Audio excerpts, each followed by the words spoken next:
Over the past year, my wife and I have been planting a church outside of Chicago, and we worked hard on the name of the church because we wanted the name to reflect what we were about and who we really were.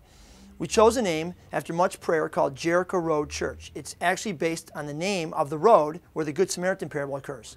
The idea of the name is we want to be a church that doesn't say to people, come to us. We want to be a church that goes and is on the road, actually picking up those who are broken and messed up along the way. We don't want to be a church that passes by those people on the road as we go to our important worship meetings and gatherings. We want to be a church that actually stops and, like the Good Samaritan, actually brings healing to people that are broken along the way.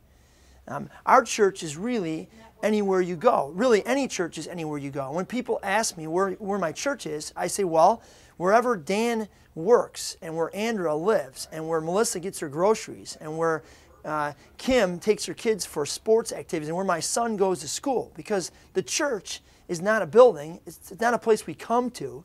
It's something that we are. Now, it's interesting. Jesus said that we're supposed to be light and salt in the world. We're supposed to shine our lights. It's hard to shine your light when you're always behind four walls.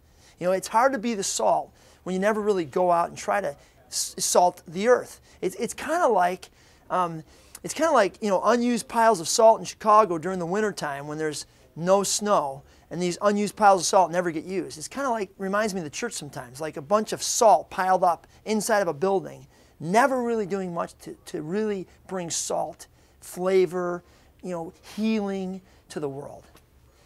Question for you today, will you be the church? Will you be the church wherever you go?